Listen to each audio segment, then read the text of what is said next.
The humiliation started 3 hours earlier, when I arrived at Meridian for what I thought would be a quiet birthday dinner alone. I'd specifically chosen my birthday to come here. Not because I needed anyone to celebrate with me, but because this was the one day of the year I allowed myself to enjoy the fruits of 12 years of silent, strategic work. 12 years of building something my family knew nothing about. 12 years of being called the disappointment, while I constructed an empire they couldn't begin to comprehend. Meridian wasn't just any restaurant. It was the restaurant in our city. 3 Michelin stars. 6-month waiting list. The kind of place where CEOs proposed business deals and celebrities hid in private dining rooms. The kind of place my mother had tried to get reservations at for 5 years and failed every single time. I was escorted to table 7, the corner table with floor-to-ceiling windows overlooking the city. My usual table. Miss Chen, the sommelier, greeted me warmly. We have the 2015 Château Margaux you requested. Shall I decant it now? Please, Marcus. Thank you. I just settled in when I heard the voice that had criticized every choice I'd made for 28 years. Absolutely not. We've been on the waiting list for 3 years. My mother's voice carried across the restaurant like a fire alarm. I didn't turn around. I knew that tone. I'd heard it my entire life. Ma'am, I apologize, but we're completely booked tonight. Do you know who my husband is? Richard Chen. Chen Properties. We demand a table. I closed my eyes. Of course they were here. Of course, on the one night I'd given myself permission to exist in my own world, they would invade it. The hostess, to her credit, remained professional. Sir, ma'am, I truly apologize. We have no availability tonight. I'd be happy to add you to our priority list for next month. Next month? This is ridiculous. We'll speak to the owner about this discrimination. I texted James, the general manager. My parents are in the lobby. Please seat them. Table 12. His response came immediately. Miss Chen, are you certain? Yes. This should be interesting. Table 12 was across the dining room from me. Close enough to see them. Far enough that they hopefully wouldn't notice me in the corner. They were seated with exaggerated ceremony, my mother's voice carrying her complaints about incompetent staff and declining standards. I watched my father scan the menu, watched his face pale slightly at the prices. Watched my mother order the most expensive items anyway, her way of punishing establishments she felt had slighted her. I turned my attention back to my meal. The amuse-bouche arrived. A delicate construction of hamachi with yuzu and microgreens. Perfect as always.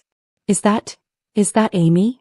My mother's voice, slightly quieter now but still audible. I didn't look up. Where? Corner table. The window. That's definitely Amy. I felt my father stare. Still didn't look up. What is she doing here? She can't possibly afford this place. Maybe she's meeting someone. A date. My mother laughed. Not kindly. Amy? On a date? At Meridian? Please. She probably wandered in by accident and doesn't know how to leave without embarrassing herself. I cut into the perfectly seared scallop that had just been placed before me. Should we go say hello? Richard, no. Let her have her dignity. Poor thing, probably saved for months just to sit there and pretend she belongs. I took a sip of the Château Margaux. $850 a bottle. I'd bought 6 cases of it last year for the restaurant cellar. They made it through their appetizers before my mother's curiosity overcame her. I saw her stand, saw her weaving through tables toward me, my father trailing behind. Amy. What a surprise. I looked up, arranged my face into a neutral expression. Mom. Dad. Hello. We didn't know you'd be here. Are you waiting for someone? No. Just having dinner. My mother's eyes scanned my table. The wine. The half-eaten appetizer that cost more than most people's grocery bills. The sommelier standing nearby ready to refill my glass. By yourself? At Meridian. Her laugh was nervous now. Amy, sweetheart, do you know how expensive this place is? I'm aware. We're just concerned.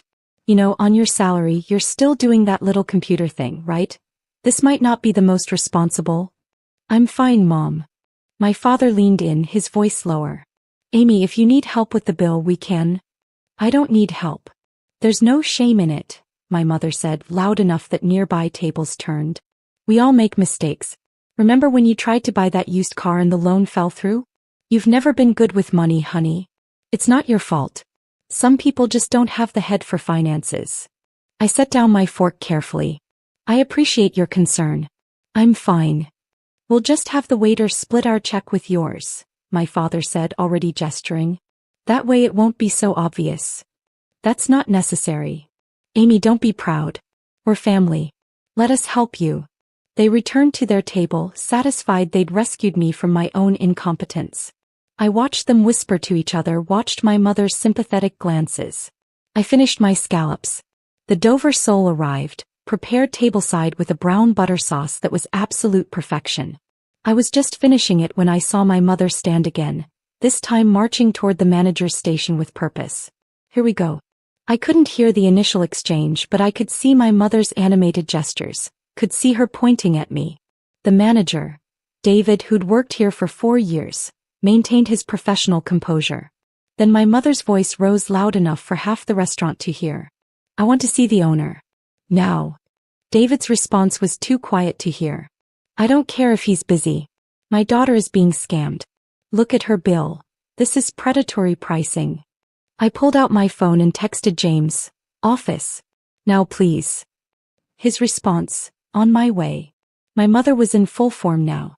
She's 28 years old, makes maybe $40,000 a year doing basic data entry, and someone on your staff convinced her to order an $800 bottle of wine. This is elder abuse. Mom, I'm 28, not elderly, I called across the restaurant. She ignored me. Get me the owner. Now. David, bless him, tried again. Ma'am, the owner isn't on site this evening.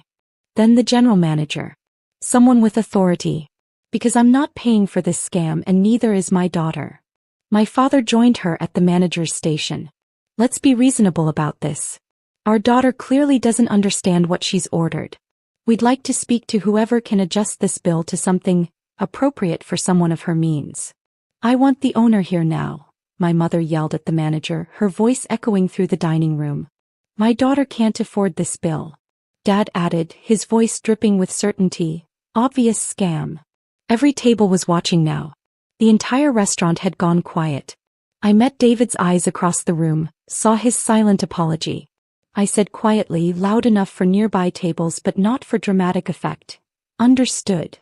I pulled out my phone and texted, James, my parents are demanding to see you about my tab. The response was immediate. Jesus.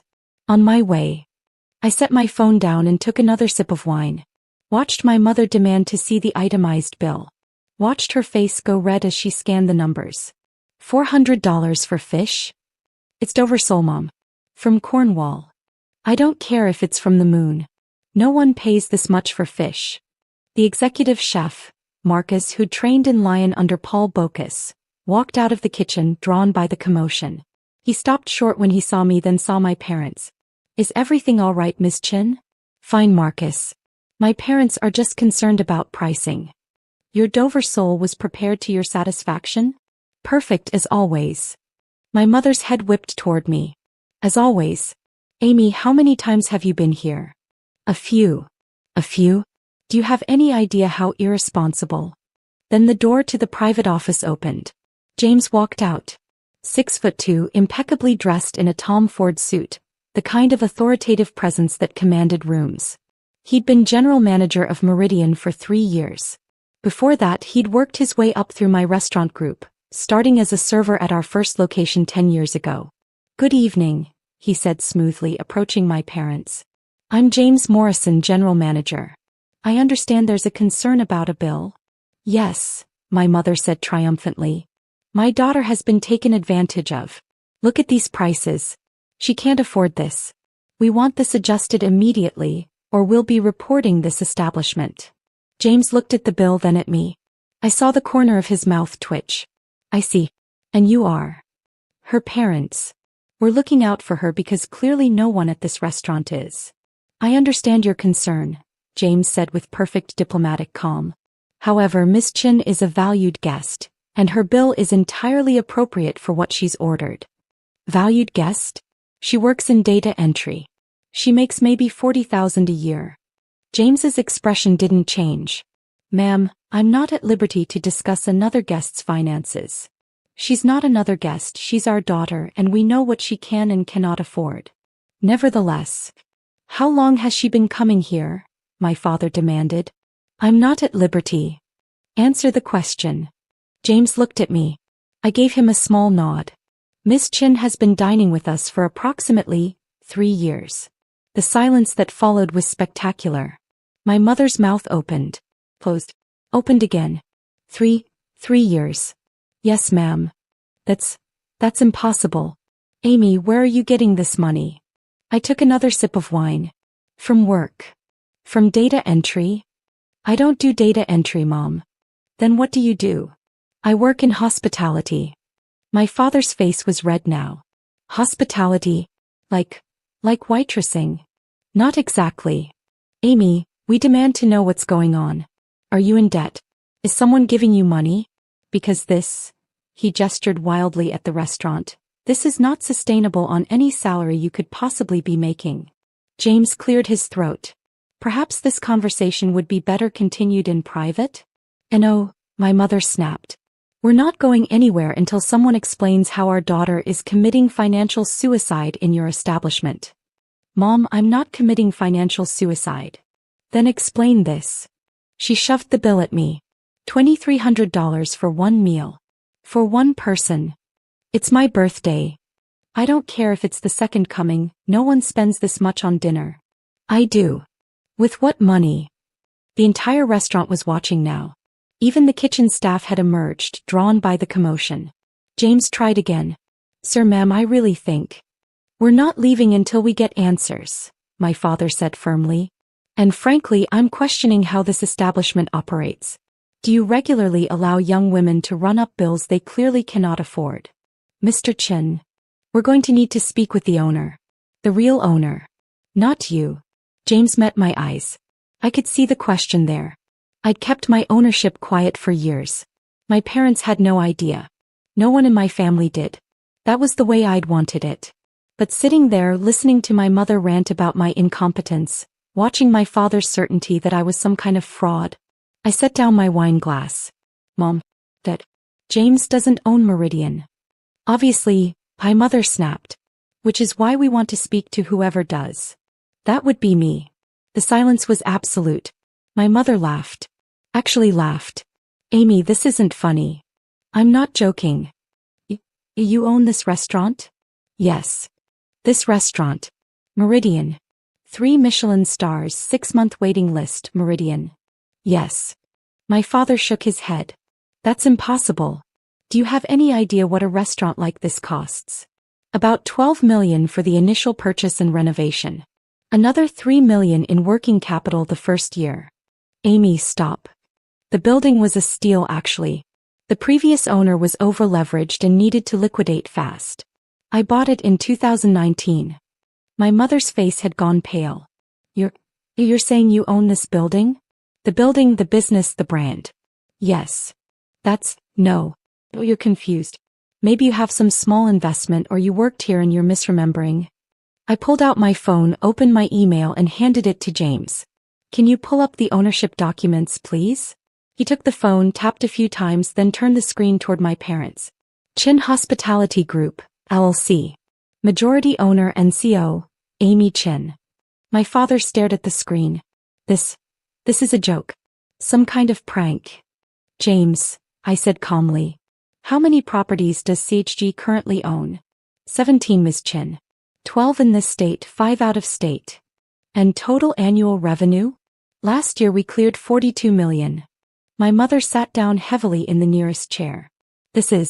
Amy, where did you get $12 million? I didn't start with 12 million. I started with 40,000. 40,000? From where? Remember Grandma Rose? Your grandmother? What does she? My mother's eyes widened. The money she left you when you were 18? Yes. That was for college. I know. I used it differently. You dropped out of college for this? I didn't drop out. I graduated. 2 years early actually with a degree in hospitality management and a minor in finance. Then I took Grandma's money, which she left specifically to me with no restrictions on its use, and I invested it. My father was shaking his head. $40,000 doesn't become 12 million. Not overnight, no. I started small. Bought into a struggling cafe near campus. Turned it around in 18 months, sold it for $300,000. Bought a lunch spot downtown, did the same thing. Each property I learned more, made better decisions, built a reputation. This is insane, my mother whispered. By the time I was 25, I had enough to make a real play. That's when Meridian came available. Everyone thought I was crazy, too young, too inexperienced, the market was wrong. But I knew I could make it work. And did you? James asked quietly, even though he knew the answer. We're averaging $8,000 per night in revenue. Booked solid for the next 7 months. We've been profitable since month 4. I watched my parents process this. Watched the calculations happening behind their eyes. But you live in that tiny apartment, my mother said weakly. I like that apartment. It's quiet. You drive a 10-year-old Honda. It runs perfectly fine. You wear clothes from Target. They're comfortable. All these years we thought you were barely getting by. I know. Why didn't you tell us? I looked at my mother. Really looked at her. When would I have told you, Mom? At Sunday dinner when you were explaining to Aunt Linda that I'd never amount to anything? Or maybe at Dad's retirement party when you introduced me as our daughter who does something with computers. Or perhaps at Christmas when you gave me a Costco gift card because you said I probably needed help with groceries. Amy. You never asked what I actually did. You just assumed. You decided who I was, and no evidence to the contrary mattered. My father found his voice. You let us believe. I let you believe what you wanted to believe. I stopped correcting you after the first 100 times because it was exhausting. You weren't interested in who I actually was. You were interested in who you decided I should be. That's not fair, my mother said. We're your parents. We were concerned. You were embarrassed. There's a difference. The restaurant was still silent. James stood perfectly still, professional to the core. My mother's voice was small. So all those times we offered to help you with rent. I own the building. I'm the landlord. The car loan that fell through. I paid cash. I just didn't want to deal with your questions about where I got the money. The job you said was data entry. I said I worked with data. I do. Revenue data, market analysis, profit margins. I never said entry level. My father was doing the math now, I could see it. 17 properties, 42 million in revenue. Amy, what are you worth? That's not really relevant. Amy. I sighed. Personally, after liabilities and operating expenses, about 18 million, give or take. My mother made a sound like she'd been punched. $18 million. Yes. And you never told us. No. Why? I thought about how to answer that. Thought about all the years of Amy doesn't understand money, and Amy makes poor decisions, and Amy needs our help managing her life. Because I didn't want this, I said finally. This moment right here. Where suddenly I'm not the disappointment anymore. Where suddenly my choices make sense. Where suddenly you're interested in my life. That's not, Mom, that. You have spent my entire adult life telling me directly and indirectly that I was failing. That I was irresponsible. That I didn't understand how the world worked. And I let you believe it because proving you wrong felt less important than building something real. We could have helped, my father said. If we'd known. Helped how? By telling me I was too young? Too inexperienced? By insisting I get a real job at someone else's company? By making me prove myself to you before I'd proven myself to the market? He didn't have an answer.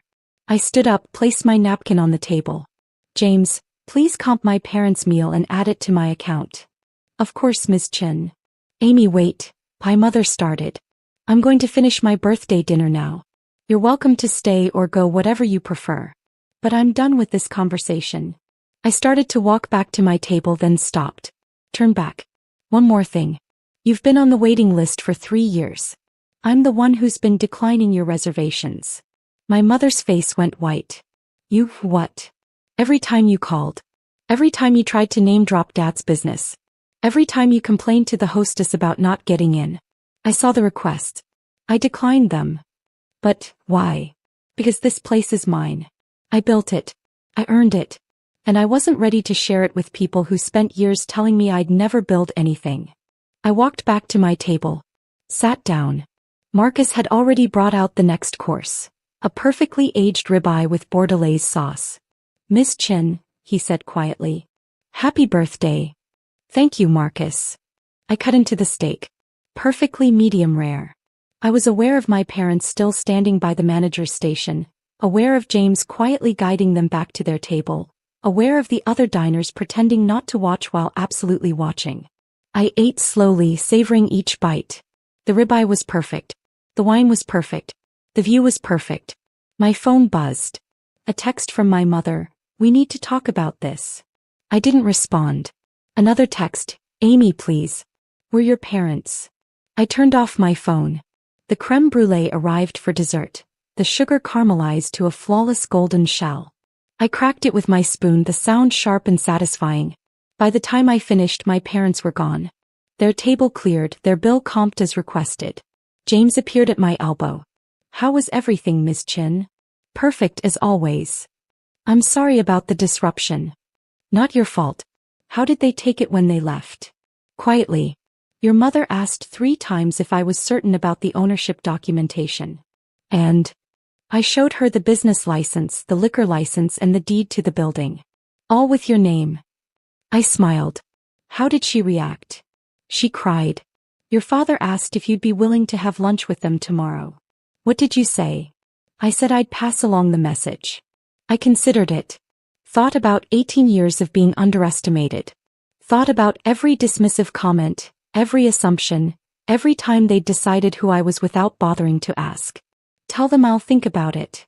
"Of course." I stood and James walked me to the door. The sommelier had already packaged the remaining wine, still 3 glasses left in the bottle, in a protective case. "Have a wonderful evening, Miss Chen. And happy birthday." "Thank you, James." "Oh, and James." "Yes.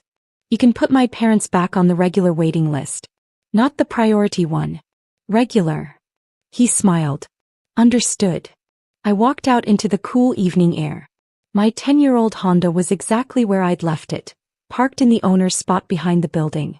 I drove home to my tiny apartment, carried up the wine, and poured myself one more glass. My phone had 17 missed calls. 12 from my mother. 5 from my father. I turned it off again. Tomorrow I'd deal with the fallout. Tomorrow I'd decide whether to have that lunch, whether to rebuild something with my parents, whether their sudden interest in my life was worth the years of their disinterest. But tonight was still my birthday. And I'd had a perfect meal at my restaurant, served by my staff, paid for with money I'd earned. That was enough. I agreed to lunch. Not at Meridian, that felt too pointed. We met at a cafe I didn't own, neutral ground. They apologized. Genuinely, I think, though it's hard to tell with parents whether they're sorry for what they did or sorry they got caught. "We never meant to make you feel like you weren't good enough," my mother said. "But you did. We know. And we're sorry." My father was quieter. "I called some people I know in the restaurant industry. They all speak very highly of you. One of them said you're one of the best operators he's ever seen." "That's kind of him. Why didn't you want us to know?" I thought about it. Because I needed to build something that was mine. Completely mine. Without your approval, without your help, without your doubt. I needed to know I could do it. And now. How I know. We talked for 2 hours. They asked questions, actual questions about the business. About how I'd made decisions. About what I wanted to build next.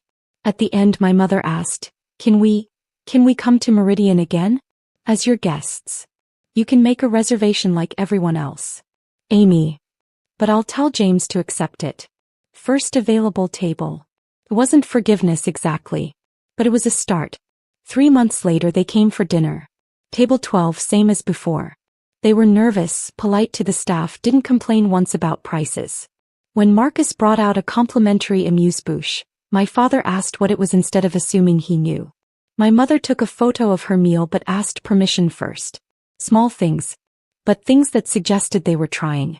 I watched from the bar where I'd stationed myself to observe. James caught my eye, raised an eyebrow in question. I nodded. He brought them a complimentary dessert. Nothing over the top, just a gesture of hospitality. They left a generous tip. Baby steps. Maybe eventually we'd get there. To a place where they saw me as I actually was, not as they'd assumed I'd be. But even if we didn't, I had this. My restaurant. My reputation. My success.